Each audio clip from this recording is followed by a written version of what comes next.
Hello student, good morning, सुप्रभात। Welcome to BSc government senior secondary school Pingwara की online class में आपका हार्दिक स्वागत है। क्लास 4 है, चैप्टर नंबर 4 है आय और रोजगार का निर्धारण। लेक्चर नंबर 8 है और आज का जो हमारा कंटेंट है कि सर अधिमांग क्या होती है, यानी कि एक्सेस डिमांड क्या होती है, उसके बारे में। ठीक है, तो ज्यादा समय खराब नहीं करूंगा और मैं आपको टॉपिक्स पर ले चलता हूँ। ठीक है, तो देखिएगा, अगर आप लोगों ने पिछले लेक्चर्स वीडियो को अगर नहीं देखा है कि सर न्यून मांग क्या होती है, तो पहले तो आप उसको देखिएगा। अगर आप न्यून मांग के बारे में देखोगे, पुराने लेक्चर्स वीडियो को अगर आप क्लियर करोगे तो ही ये आपको टॉपिक समझ में आएगा, अन्यथा आपको समझ में नहीं आएगा। ठीक है, बिल्कुल सर। तो देखिएगा, आज का जो हमारा कंटेंट है कि सर अधिमांग क्या होती है, क्योंकि आज की जो वीडियो वो स्पेशली आपकी किस पर है, अधिमांग पर है। ठीक है, बिल्कुल सर। अब देखिएगा, लास्ट लेक्चर्स के अंदर मैंने आपको बताया था कि न्यून मांग क्या होती है और अधिमांग क्या होती है। ठीक है, देखिएगा न्यून मांग क्या होती है सर, तो जब समग्र पूर्ति ज्यादा है समग्र मांग से, क्या कह रहा हूं, जब एग्रीगेट डिमांड्स, जब aggregate supply greater than aggregate demand से, जब अर्थव्यवस्था के अंदर समग्र पूर्ति ज्यादा हो रही है समग्र मांग से। ठीक है, या ये कह सकते हैं कि समग्र मांग कम है समग्र पूर्ति से, समग्र मांग कम है समग्र पूर्ति से, तो वो आपके थी न्यून मांग। ठीक है सर। अब देखना है कि सर अधिमांग, तो सर अधिमांग के अंदर किस प्रकार की स्थिति होगी, तो सर अधिमांग के अंदर है कि भाई aggregate demand greater than aggregate supply से, मतलब समग्र पूर्ति ज्यादा है समग्र मांग से। ठीक है, तो अब देखना है कि भाई ये अधिमांग क्या होता है, इसमें किस प्रकार की अवस्था होगी, उसके बारे में। तो सबसे पहले तो इसके अंदर देखो कि भाई संतुलन कहां पे था, AD बराबर AS पर होता है। ठीक है, बिल्कुल सर। न्यून मांग के अंदर आप लोगों ने देखा था कि भाई पूर्ति ज्यादा हो रही थी और मांग कम हो रही थी, कैसे संतुलन स्थापित किया जाए, तो वो मैंने आपको बता दिया था। अब अधिमांग के अंदर देखना है, तो सबसे पहले तो इसका मीनिंग्स देखिएगा। इसका मीनिंग्स क्या है कि सर अधिमांग से अभिप्राय उस स्थिति से है जिसमें समग्र मांग अर्थव्यवस्था में पूर्ण रोजगार के स्तर, पूर्ण रोजगार स्तर के अनुरूप समग्र पूर्ति से अधिक होती है। ठीक है, मतलब ये क्या कह रहा है कि भाई समग्र मांग ज्यादा है समग्र पूर्ति से। ठीक है, अब ये सब किस प्रकार से है, कैसे है, तो देखना, इसको एक एग्जांपल से समझना ताकि ये कॉन्सेप्ट आपके क्लियर हो जाएगा। ठीक है, किसी भी प्रकार का कोई डाउट नहीं रखना। जैसे मैंने न्यून मांग के अंदर एग्जांपल दिया था, ठीक उसी तरह से अधिमांग के अंदर भी आपको एग्जांपल दे रहा हूं ताकि आपको क्लियर हो जाएगा। तो देखो भाई, एक अर्थव्यवस्था के अंदर 6 संसाधन है। एक अर्थव्यवस्था के अंदर कितने संसाधन है, 6 संसाधन। 1 2 3 4 5 और 6, ये 6 संसाधन है। ठीक है, अब देखना भाई अधिमांग के अंदर ये जो पांचवा और छठा व्यक्ति है, ये जो पांचवा और छठा मनुष्य है, जो मानव है, ये दो व्यक्ति कैसे है, या ये दो जनसंख्या कैसी है, तो सर ये दो जो जनसंख्या है ये ऐच्छिक है। ये कैसे है, ऐच्छिक है। ठीक है ना, ये ऐच्छिक है, मतलब ये दो व्यक्ति है जिनके पास में काम तो है परंतु काम करना नहीं चाहते। क्या कह रहा हूं, ये जो व्यक्ति है पांचवा और छठा, इन व्यक्तियों के पास में काम है परंतु ये काम करना नहीं चाहते, तो हम लोग बेरोजगारी की समस्या के अंदर इसको काउंट नहीं करेंगे। ठीक है ना, बेरोजगारी की समस्या के अंदर हम लोग पांचवे और छठे व्यक्ति को काम नहीं काउंट नहीं करेंगे। क्यों, क्योंकि व्यक्ति के पास में तो काम है परंतु काम करना नहीं चाहते। अब हम लोग इन व्यक्तियों को काम तो दे नहीं सकते क्योंकि भाई काम करने की इच्छा है नहीं।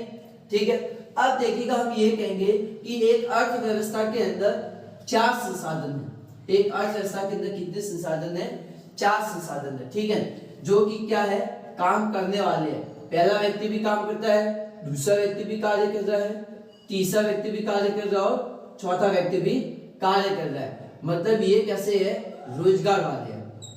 ये कैसे है, रोजगार वाले हैं। मतलब रोजगार वाले कैसे कि भाई अर्थव्यवस्था के अंदर जो भी प्रचलित मजदूरी दर है उस दर पर ये काम कर रहे हैं। मतलब ये कैसे है, पूर्ण रोजगार वाले हैं। ये कैसे है, पूर्ण रोजगार के अंदर है। समझ में आया? बिल्कुल सर। अब आगे की ओर देखिएगा। अब भाई पूर्ण रोजगार वाले हैं तो मतलब अब मैं ये कहूंगा कि एक अर्थव्यवस्था के अंदर बेरोजगारी नहीं है। ठीक है ना? अब मैं क्या कहूंगा, एक अर्थव्यवस्था के अंदर बेरोजगारी नहीं है। क्यों? क्योंकि अर्थव्यवस्था के अंदर 4 संसाधन है और 4 व्यक्ति काम कर रहे हैं और चारों को मजदूरी मिल रही है। ठीक है, जो भी प्रचलित मजदूरी दर है वो मिल रही है इनको। ठीक है सर। अब देखिए भाई यहाँ पर क्या होता है कि अधिक मांग के अंदर पूर्ण रोजगार है।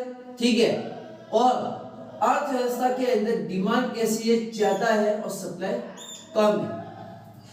अधिक मांग के अंदर समग्र पूर्ति तो कम है और समग्र मांग ज्यादा है। अब भाई यहाँ पर हम कोई पूर्ति को तो बढ़ा नहीं सकते। ठीक है, अधिक मांग के अंदर हम लोग पूर्ति को नहीं बढ़ा सकते। अंदर तो हम उत्पादन को बढ़ा सकते हैं, सप्लाई प्रोडक्शन भी बढ़ा नहीं सकते। क्यों? क्योंकि अधिक मांग के अंदर उत्पादन क्या होता है, कांस्टेंट होता है, स्थिर होता है। ठीक है, तो यहाँ पर न तो हम पूर्ति को बढ़ा सकते हैं न हम उत्पादन को बढ़ा सकते हैं। ठीक है, तो देखिएगा अब समग्र मांग ज्यादा है। अब समग्र मांग को क्या करना होगा, कम करना होगा। एग्रीगेट डिमांड जो ज्यादा है इस डिमांड को क्या करना होगा, कम करना होगा। अब इस डिमांड को कम कैसे करेंगे, तो सर हम कीमतों के अंदर कमी कर देंगे, सॉरी कीमतों के अंदर वृद्धि कर देंगे। ठीक है, जब समग्र मांग को कम करना है क्योंकि ज्यादा है, समग्र मांग को कम करना है तो कीमतों के अंदर हम वृद्धि करेंगे।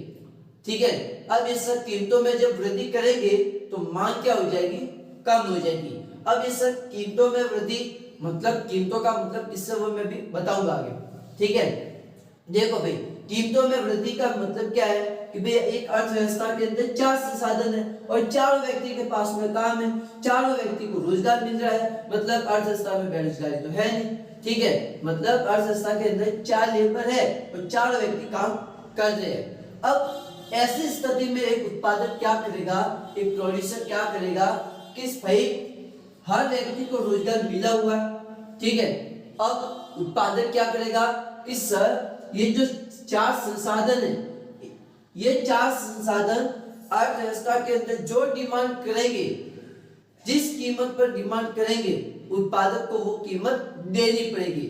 ठीक है, अब भाई ऐसा क्यों हो रहा है, क्योंकि भाई अर्थव्यवस्था के अंदर जिस संसाधन की कमी होती है और उस संसाधन की अगर कीमतें बढ़ भी जाती हैं तब भी हम उसको देंगे।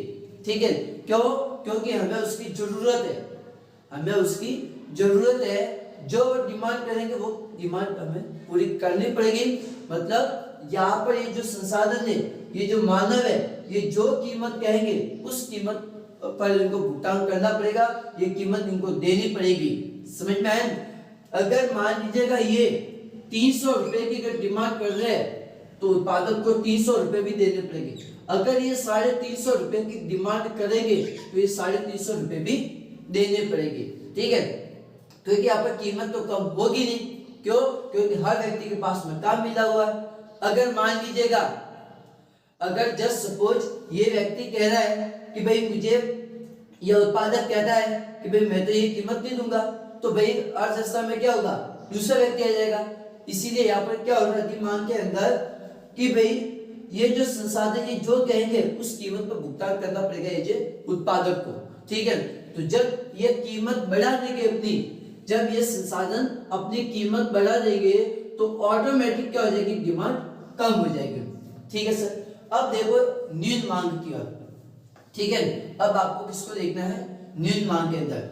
न्यून मांग के अंदर मैंने आपको बताया था कि एग्रीगेट सप्लाई क्या हो रही है, ज्यादा हो रही है एग्रीगेट डिमांड से। ठीक है, एग्रीगेट सप्लाई ज्यादा है एग्रीगेट डिमांड से। ठीक है, मतलब मैंने लास्ट एग्जांपल में दिया था कि भाई अर्थव्यवस्था के अंदर 6 संसाधन, कितने हैं, 6 संसाधन है। ठीक है, बिल्कुल सर। अब देखो भाई 6 संसाधन है जिसमें से ये जो 2 व्यक्ति है ये कैसे है, ऐच्छिक है, जो काम है परंतु काम करना नहीं चाहते। ये जो 2 व्यक्ति है ये अनैच्छिक है, ये कैसे है सर, अनैच्छिक है। और ये 2 व्यक्ति कैसे है, काम करने वाले, मतलब पूर्ण रोजगार के अंदर है।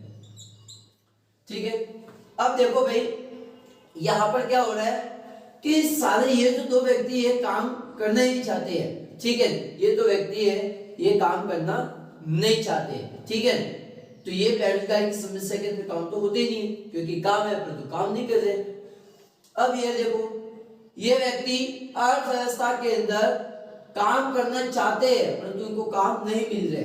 ठीक है, यानी कि अर्थव्यवस्था के अंदर जो भी प्रचलित मजदूरी दर होगी, अगर 200 रुपए होगा तो 200 पर भी काम करेंगे, अगर 150 रुपए हो गए 150 पर भी ये काम करने के लिए तैयार हो गए। और ये 2 व्यक्ति तो काम कर ही रहे हैं। ठीक है, तो यहाँ पर क्या होगा कि न्यून मांग के अंदर तो जो अनैच्छिक वाले होते हैं ये किसी भी मजदूरी दर पर काम करने के लिए तैयार हो सकते हैं, समझ में आए, जबकि यहाँ पर नहीं होता। अधिक मांग के अंदर तो जो संसाधन कहेंगे उस कीमत पर उनको भुगतान करना होगा इसे उत्पादक को। ठीक है, जबकि न्यून मांग के अंदर कह रहा हूं कि भाई पूर्ति तो ज्यादा हो रही है, डिमांड कम है। ठीक है, अब ऐसी स्थिति में क्या था, मैंने आपको बता दिया था कि भाई पूर्ति ज्यादा हो रही है तो ये उत्पादक क्या करेगा, प्रोडक्शन को कम करने की कोशिश करेगा। ये मैंने आपको पहले ही बता दिया था। ठीक है सर, अब देखिए भाई यहाँ पर क्या हो रहा है, तो सर यहाँ पर न्यून मांग के अंदर जो भी प्रचलित मजदूरी दर होगी उस दर पर ये काम करेंगे। ठीक है, और ये व्यक्ति तो काम कर ही रहे हैं तो इनको तो बेरोजगारी में वैसे ही सब काउंट नहीं होते, तो न्यून मांग के अंदर इन लोगों को हम काउंट करते हैं। ठीक है, समझ में आया। अपूर्ण बेरोजगारी के अंदर हम लोग किसको काउंट करते हैं, एक्चुअली अनैच्छिक को करते हैं, न कि ऐच्छिक को। समझ में आया, बिल्कुल सर। अब आगे सुनिएगा, अधिक मांगों को अपूर्ण के अंदर शामिल नहीं करते हैं, जबकि न्यून मांगों को अपूर्ण के अंदर शामिल करते हैं। ठीक है, न्यून मांगों को अपूर्ण के अंदर काउंट करते हैं। ठीक है, जबकि इसको हम किसमें काउंट करेंगे सर, पूर्ण रोजगार के अंदर। समझ में आया, क्यों, क्योंकि यहाँ पर 2 व्यक्ति के पास काम है तो काम नहीं कर रहे, तो हम वैसे ही इनको बेरोजगारी के अंदर काउंट नहीं कर सकते। अब 4 संसाधन और चारों को काम मिला हुआ इसीलिए पूर्ण रोजगार के अंदर शामिल है, जबकि यहाँ पर ऐसा नहीं है। ठीक है सर, अब देखना यहाँ पर भाई कि जो संसाधन ने कीमत तय कर रखी है कि भाई इस कीमत पर हम काम करेंगे। ठीक है, तो इस कंडीशन को हम क्या कहेंगे, तो सर इस कंडीशन को हम कहेंगे कीमत मजदूरी जाल। कीमत मजदूरी जाल। ठीक है, कीमत मजदूरी जाल मतलब कीमत डिपेंड है किस पर, मजदूरी पर, और मजदूरी डिपेंड है किस पर, कीमत पर।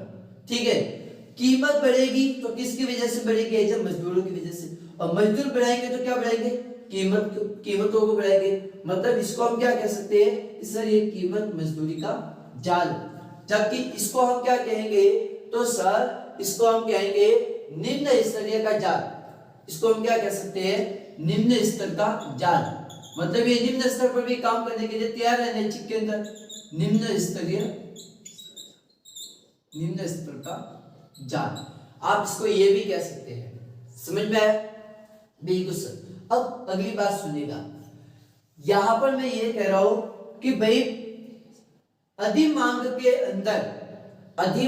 अंदर न तो आप उत्पादन को बढ़ा सकते हैं, ठीक है, यानी कि न तो आप सप्लाई को बढ़ा सकते हैं, और न आप लोग क्या कर सकते हैं कि न तो आप उत्पादन बढ़ा सकते हो न आप सप्लाई को बढ़ा सकते हैं, दोनों ही काम नहीं कर सकता।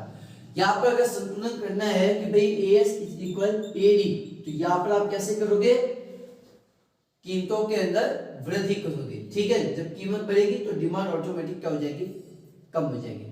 समझ में आया, बिल्कुल सही। जबकि यहाँ पे ऐसा नहीं था। अब देखिएगा इस चित्र को, इस डायग्राम को अच्छे से क्लियर करना है। ये डायग्राम आपको क्या बताना है, जैसे आपने न्यून मांग के अंदर बनाया था, ठीक एज इट इज इसमें भी आपको ये डायग्राम बनाना है। y क्या है, तो सर देखो पहले x अक्ष पर जीडीपी है, y अक्ष पर समग्र मांग है। ठीक है, y क्या है आपके, आय को डिनोट करें जो 45 डिग्री के बराबर है। ठीक है, अब देखिएगा एडीई क्या है, तो सर एडीई आपके पूर्ण रोजगार से समग्र मांग है, पूर्ण रोजगार के स्तर का समग्र मांग है। और एडीई क्या है, तो सर एडीई आपके पूर्ण रोजगार से अधिक समग्र मांग है। समझ में आया? ये आपकी क्या है, पूर्ण रोजगार से अधिक समग्र मांग है। एडीई हमेशा ऊपर होगा और ये हमेशा क्या होगा, नीचे होगा। ठीक है, ये तो आपके पूर्ण रोजगार का समग्र मांग है और ये अधिक है, यहाँ पर अधिक मांग के बारे में बता रहे हैं। ठीक है, एडीई हमेशा ऊपर होगा, एडीएफ नीचे होगा। ठीक है, मैं आपको इस पे एग्जांपल से समझाता हूँ। ठीक है, ताकि ये अधिक मांग और न्यून मांग दोनों ही आपको एकदम क्लियर हो जाएंगे। देखो मान लीजिएगा अर्थव्यवस्था के अंदर कितने संसाधन है भाई, ये 4 संसाधन है। ठीक है, अब देखना ये जो चारों व्यक्ति है, ये चारों व्यक्ति मिलकर कितने पेन बनाते हैं, 8 पेन बनाते हैं।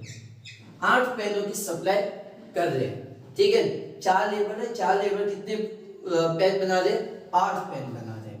अब मैं ये कहता हूं कि भाई अर्थव्यवस्था के अंदर ये आपकी सप्लाई है। ठीक है, अर्थव्यवस्था के अंदर डिमांड कितनी है, 9 पेन की है। डिमांड कितनी है, 9 पेन की है। तो अब यहाँ पर देखिएगा 9 पेन क्या हो रही है, ज्यादा। ठीक है, मतलब सप्लाई कितनी हुई है, 8 पेन की, लेकिन डिमांड कितनी है, 9 पेन की। तो यहाँ पर माइनस कितनी डिमांड ज्यादा हो रही है, 1 पेन की डिमांड ज्यादा हो रही है। पूर्ति कितनी हुई है, 8 पेनों की, लेकिन डिमांड कितनी आ रही है, 9 पेनों की। ठीक है, तो यहाँ पर कितने डिमांड एक्स्ट्रा हो रही है, 1 पेन की हो रही है ना, वही आपकी क्या है, अधिक मांग है। अब देखो भाई न्यून मांग के अंदर कि भाई सर न्यून मांग के अंदर क्या हो रहा है।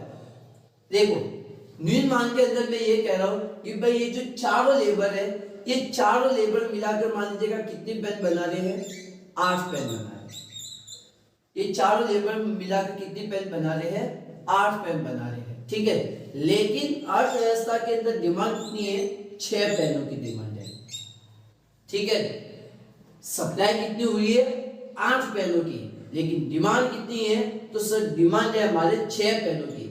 तो कितनी पेन कम है, कितनी पेन कम हुई है, तो सर यहाँ पर 2 पेनों की कमी हुई है। समझ में आया? यहाँ पर तो देखो 1 पेन एक्स्ट्रा डिमांड हो रही है, लेकिन यहाँ पर 2 पेनों की कम डिमांड। समझ में आया? बिल्कुल मतलब 2 पेन ज्यादा हुई है।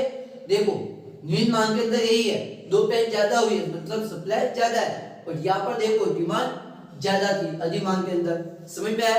बिल्कुल सर। अब इस चित्र को अच्छे से समझना है। देखो भाई एडीएफ क्या है, आपके पूर्ण रोजगार से अधिक समग्र मांग है। पूर्ण रोजगार से अधिक समग्र मांग है, मतलब ये जो एडीएफ है ये क्या है, पूर्ण रोजगार से अधिक समग्र मांग है। मतलब देखो एक संतुलन को स्थापित करने के लिए हमें कहां पर चाहिए था सर, एडीएफ, मतलब यहां पर संतुलन बिंदु होता था। ठीक है, लेकिन डिमांड कितनी हुई है सर, तो डिमांड हमारे तक यहां पर पहुंची है। ठीक है, चाहिए थी हमें यहाँ पर एडीएफ पर, लेकिन हमारी डिमांड का जा रही है सर, तो हमारी डिमांड यहाँ पर हो रही है। हमें जरूरत है यहाँ पर, लेकिन डिमांड हुई है यहाँ पर। तो यहाँ पर मैं ये कहूंगा कि जो एडीएफ और एडीई, ठीक है, एडीई और एडीएफ इन दोनों के बीच का जो डिफरेंस है उसको हम क्या कहते हैं, अधिक मांग। एडीएफ और एडीई इन दोनों के बीच का डिफरेंस क्या है, अधिक मांग है। मतलब संतुलन को स्थापित करने के लिए एएस बराबर एडी को करने के लिए हमें जरूरत थी ई बिंदु पर, लेकिन हमारा हमें जरूरत किस पर थी, ई बिंदु पर। ठीक है, लेकिन हमारी मांग कहां पर बढ़ रही है, तो सर हमारी मांग बढ़ रही है एफ बिंदु पर। हमें जरूरत है केवल यहाँ पर, लेकिन हमारी डिमांड ठीक यहाँ पर बढ़ रही है। मतलब क्या हो रही है, अपने स्तर से अधिक हो रही है भाई। मतलब यहाँ पर ये कहोगे कि पूर्ति से ज्यादा क्या है, मांग है। जरूरत केवल यहाँ पर है, लेकिन डिमांड ऊपर बढ़ रही है। मतलब इस मांग को क्या करना होगा, कम करना होगा। ठीक है, तो मतलब मांग को कम करेंगे तो क्या करेंगे, कीमतों को बढ़ाएंगे। यही काम कर सकते हैं, इसके अलावा आप कर भी क्या सकते हैं।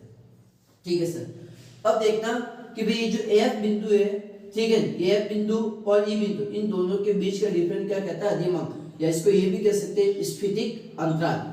अब इस स्फीतिक अंतराल क्या होता है मैं आगे बता देता हूँ। ठीक है, आगे अच्छे से जो एक नंबर के अंदर प्रश्न आ सकता है। तो भाई अधिक मांग के अंदर ये डायग्राम आपको बनाना है। समझ में आया? इसको तो हम क्या कहेंगे, कीमत मजदूरी जाल, और इसको हम क्या कहेंगे सर, निम्न स्तर का जाल। समझ में आया? अधिक मांग को किसमें काउंट करते हैं, पूर्ण रोजगार के अंदर, जबकि न्यून मांग को हम क्या कहते हैं, अपूर्ण। अधिक मांग को अपूर्ण के अंदर शामिल नहीं करते, क्यों? क्योंकि इसमें किसी भी प्रकार की बेरोजगारी है ही नहीं। ठीक है, समझ में आया? जबकि इसमें बेरोजगारी तो है ही, क्योंकि मार्केट के अंदर, अर्थव्यवस्था के अंदर जो भी मजदूर है उस लेवल पर भी काम कर रहे हैं, जबकि यहाँ पर ऐसा नहीं है। क्लियर है? ठीक है सर। अब इसकी व्याख्या मैंने कर दी है कि एडीएफ क्या है, पूर्ण रोजगार से समग्र मांग है। एडी क्या है, पूर्ण रोजगार से अधिक समग्र मांग है। ईएफ क्या है, तो ईएफ इन दोनों के बीच का जो डिफरेंस है वो अधिक मांग को बता रहा है। ठीक है, मतलब एडी माइनस एडीएफ करोगे तो ओएम क्या, पूर्ण रोजगार के स्तर का उत्पादन है। ओएम ये क्या है, पूर्ण रोजगार के स्तर का उत्पादन की मात्रा बता रहा है। ठीक है, बिल्कुल सर। तो एक बार इसको नोट कर दो। नेक्स्ट आगे भी चलते हैं, स्क्रीनशॉट ले लो।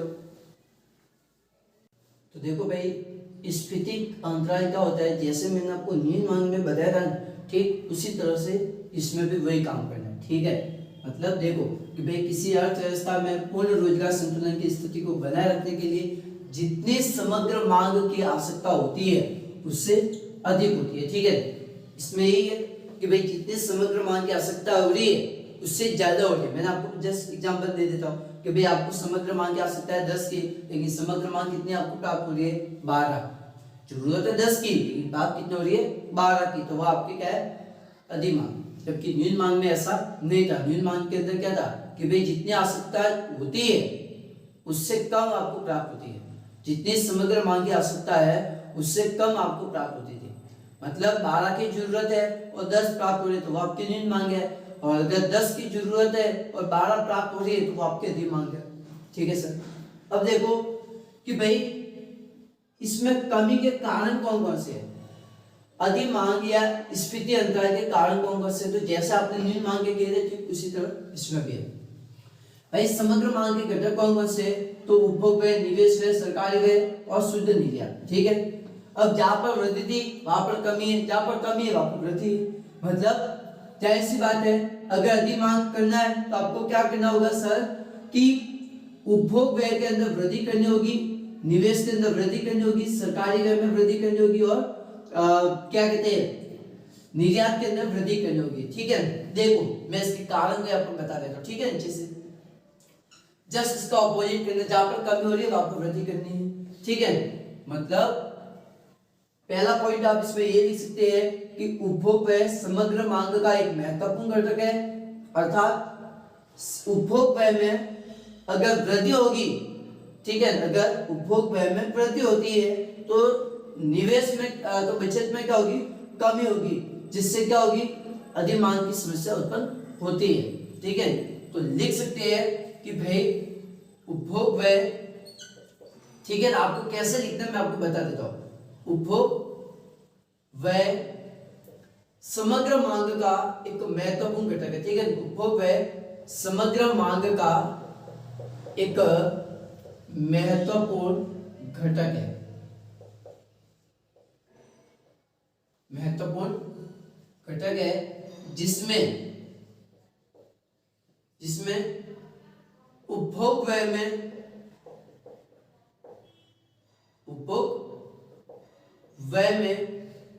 वृद्धि होती है और बचत में कमी, जबकि न्यून मांग के अंदर ऐसा नहीं था। न्यून मांग के अंदर क्या हो रहा था सर, तो न्यून मांग के अंदर उपभोग में क्या हो रहा था, कमी हो रही थी। न्यून मांग के अंदर जब उपभोग करना कम कर रहे थे और लोग बचतें करना ज्यादा कर रहे थे, तो इससे क्या हो रहा था, अर्थव्यवस्था के अंदर मांग में कमी हो रही थी। जबकि यहाँ पर नहीं है, यहाँ पर क्या कह रहा हूँ, अर्थव्यवस्था के अंदर लोग खर्चा कर रहे हैं, मतलब क्या हो रही है, मांग बढ़ रही है। इसीलिए यहाँ पर मैंने बताया था कि एडी ग्रेटर देन एएस।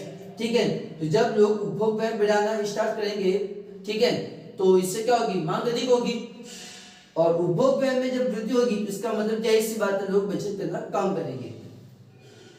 उसके बाद में ठीक उसी प्रकार निवेश है, तो अगर निवेश में वृद्धि होती है, अगर निवेश में अगर वृद्धि होगी तो क्या होगा, समग्र मांग बढ़ने वाली, मतलब अधिक मांग बढ़ने वाली है, ठीक है। उसी प्रकार सरकारी व्यय, अगर सरकारी व्यय में वृद्धि होगी, सरकारी व्यय में वृद्धि मतलब अगर सरकार उद्योगों पर अगर खर्च करना ज्यादा कर दे तो क्या होगी, डिमांड बढ़ने वाली है। अगर गवर्नमेंट अच्छे से अगर सप्लाई कर दे वस्तुओं की, ठीक है, अर्थव्यवस्था के अंदर, तो इससे क्या होगा, गवर्नमेंट की डिमांड बढ़ेगी, सरकारी व्यय बढ़ेंगे।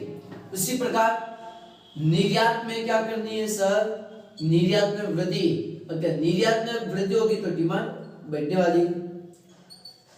इंपोर्ट के अंदर क्या कहोगे कि भाई आयात में कमी करनी है, अगर आयात में कमी होगी तो डिमांड स्वतः ही बढ़ेगी, ठीक है। एक पॉइंट और डालना कह सकते हैं कि सर करों में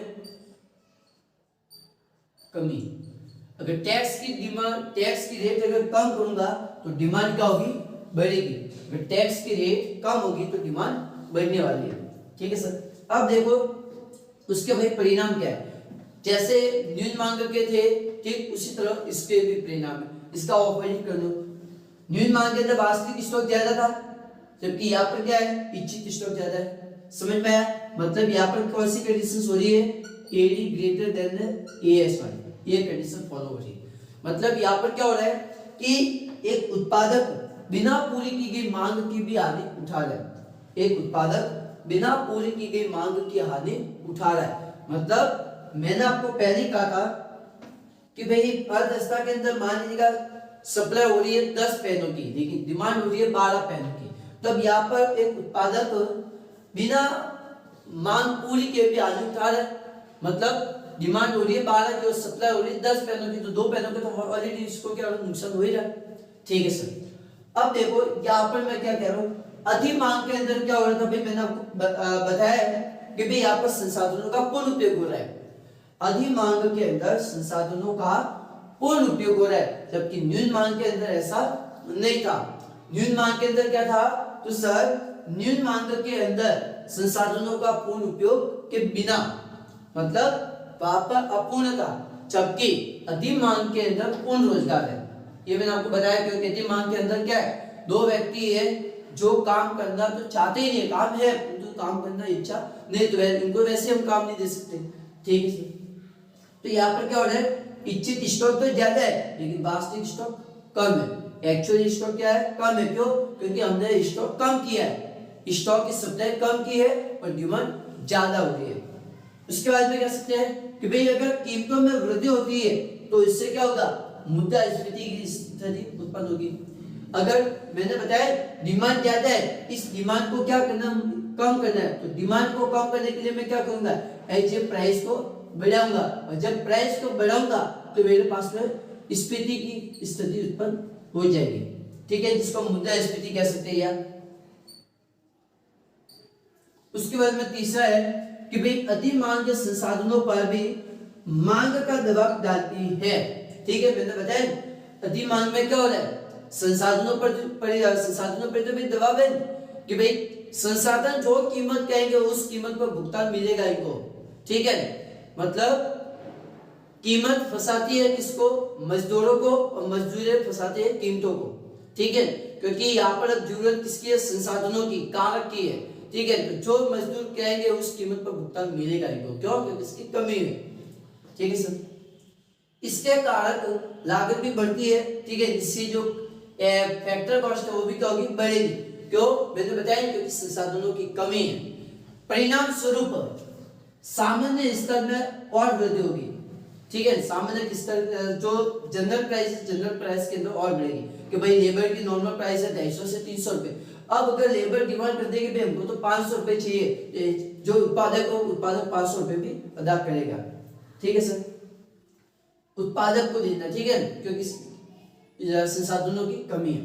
उसके बाद में कह सकते हैं कि भाई यह कीमत मजदूरी जाल की स्थिति है, जहां मजदूरी कीमतों को फंसाती है और कीमतें मजदूरों को, यानी कि मजदूरी कीमतों का पीछा करेगी और कीमतें मजदूरों का। इसीलिए मैंने लिखा था कि भाई ये क्या है, कीमत मजदूरी का जाल है, और उसको क्या लिखा था, निम्न स्तर का जाल है, क्योंकि आपका 200 रुपए तो 200 रुपए में भी काम करेगा, 150 तो 150 में भी काम करेगा, ठीक है सर। अब नेक्स्ट अगले लेक्चर्स के अंदर मैं आपको बताऊंगा कि अधिमांग और न्यूनमांग के परिणाम क्या है, ठीक है, मतलब अधिमांग और न्यूनमांग को कैसे ठीक किया जाता है, उसको ठीक करने के उपाय पढ़ेंगे नेक्स्ट अगले लेक्चर्स के लिए। ये कंटेंट आपको कब समझ में आएगा, जब आपने पिछले लेक्चर्स वीडियो को सारे क्लियर किए, 1 से लेकर 10 तक की सारी वीडियो में आपको क्या, क्योंकि इस चैप्टर के अंदर 10 वीडियो है टोटल, ये ध्यान रखना। तो अभी तक की जो भी वीडियो बनाई है इस चैप्टर के अंदर, तो वो आपको पहले पूरी देखनी है। जब पूरी देखने के बाद में आपको कॉन्सेप्ट क्लियर होगा तो ही इन चैप्टर को, या इस जो आपका फेवरेट टॉपिक्स है, जो कंफ्यूजिंग भी है और मोस्ट इंपोर्टेंट भी है, तो ही आपको समझ में आएगा, नहीं आएगा। तो thank you so much, okay bye.